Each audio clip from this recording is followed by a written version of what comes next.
วินาทีประวัติศาสตร์วงการกีฬาเยาวชนลาวต้องจารึกเมื่อท่านทองลุนศรีสุริตประธานประเทศแห่งสปป.ลาวให้เกียรติเป็นประธานในพิธีประดับเหรียญชัยพัฒนามอบรางวัลอันทรงเกียรติให้กับสโมสรวิไลกุลนาคาหรือ WIG นาคาที่สร้างผลงานกระหึ่มเวทีระดับโลกต้องบอกเลยครับว่านี่คือผลงานที่น่าภาคภูมิใจจริงๆโดยเฉพาะการป้องกันแชมป์รายการไอเบอร์คัพเอสโตริล 2026 ที่ประเทศโปรตุเกสซึ่งเด็กๆของเราทำผลงานได้อย่างยอดเยี่ยมโชว์ฟอร์มสมราคาแชมป์เก่า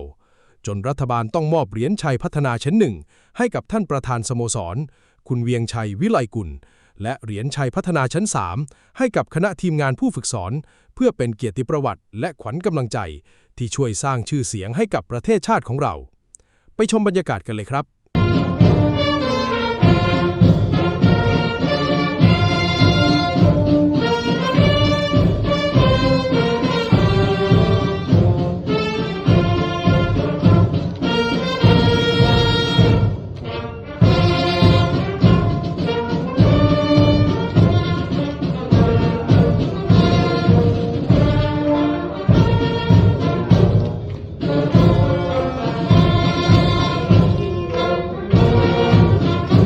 เจ้าก็ติดตามการเคลื่อนไหวของนักกีฬาเยาวชนที่จนถึงนักเตะบอล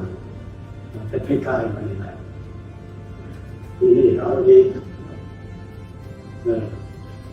ครับเจ้าก็จะเข้าก็เลยถามว่าอะไรสิมากกว่านั้นก็เลยสิมากเรียกว่าที่เห็นอะไรครับทางด้านเลยจับผู้สร้างดูบางประเภทคุณของล้านเยาวชนของพวกเราเจ้าประธานกันทำคดีประมาทแล้วก็บอกงั้นนักสืบต่อไปแข่งขันต่ออีกก็คือสิมาฮอดทั้ง10 รอบก็คือรอบขาดูพอดีนะครับเขาที่8คือซึ่งตัวล้านได้กลับคืนที่นั่นเอาไส้สนะอันยิ่งใหญ่ความเบิกบานมนต์สื่ออันสมบูรณ์แบบมาสู่ประเทศลาวมาสู่คนลาวมาสู่พ่อแม่มาสู่ป่าลุ่มมาสู่เขื่อนเยาวชนด้วยกันของบรรดาหลานไปประเทศนาทีในประเทศศาสตร์บ้านเมืองได้รับผลสำเร็จอันน่าพึงพอใจเนี่ยนี่ลักษณะมหัศจรรย์ที่ไม่เคยมีจะเกลือปกล้านในสนะในไส้สนะกับบรรดาสมุทรสนใหญ่ๆของโลกนี้สุดท้ายได้ซีเอาสนะเลยมาสู่ประเทศศาสตร์มาสู่บ้านเมืองมาสู่พ่อแม่คือลูกของคนตายทั้งสองทีอันนี้ก็ทั้งหลาย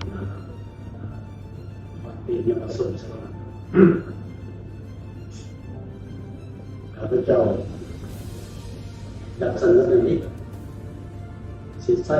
ความเคยเป็นคู่มาสักพักอยากให้ที่เตบาน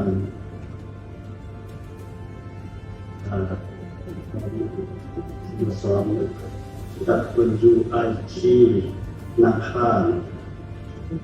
เสนอตัวเป็นนักเตะไผ่แดงแหละกับคู่ฝึกมีไผ่แดงยื่นขึ้นมาเพื่อให้เห็นหน้าเห็นตาอันนี้เป็นดับเป็นยูไอชีนาคาเป็นออกขอสุดท้ายท่านคือเป็นเรียนไฟสักหนึ่งจริงผู้ฝึกก็ได้ครับเรียนไฟคือว่าท่านสเปคเป็นของเราแต่คนดูคือเสียงเรียนไฟหน่อยเรียนไฟในสมองทุก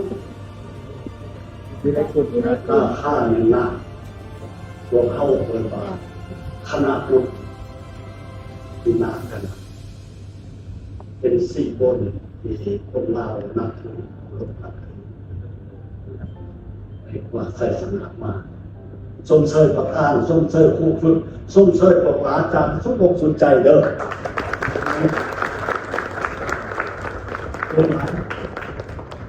เรื่องนั้นยูทูบผู้ใดอันผู้นั้นโน้นขโมยจะมาเตะเขาโอนหลายขโมยคะแนนอันนามสกุลเดียวของประธานคือเส้นกันมีเลือดเด็กบ้านอยู่ในเลือดเขาเปิดนี่แหละซุ่มเซ่ยนั่นหนึ่งเส้นนางกก้าวเข้าสู่พิธีการประดับเหรียญใส่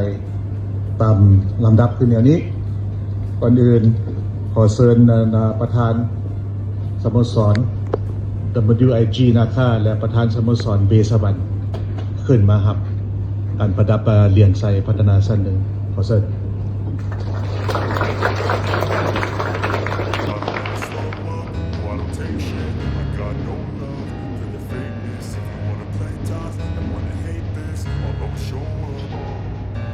I don't ever slow up, no I don't take shit. I got no love for the fakeness. If you wanna play tough and wanna hate this, I'll always show up and make a statement. I don't ever slow up, no I don't take shit. I got no love for the fakeness. If you wanna play tough and wanna hate this, I'll always show up and make a statement. Everything I do so instinctive and so passionate. Every word I move so descriptive like an adjective. I got a vendetta against people who patented being negative when you should be getting after it.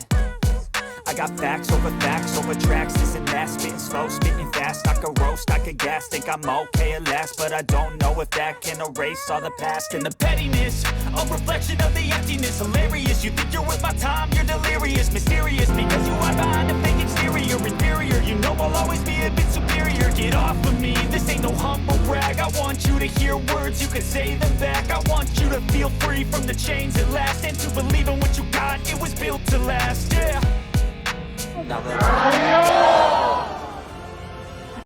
ท่านประธานประเทศของเรายังได้กล่าวชื่นชมและให้โอวาทเพื่อเป็นแรงผลักดันให้เด็กๆสานต่อความสำเร็จและพัฒนาฝีเท้าให้ดียิ่งขึ้นไปอีกใครที่ติดตามเชียร์ทีม WIG นากาอยู่อย่าลืมกดไลค์กดแชร์เพื่อเป็นกำลังใจให้ฮีโร่ตัวน้อยของเรากันเยอะๆนะครับแล้วพบกันใหม่คลิปหน้าสวัสดีครับ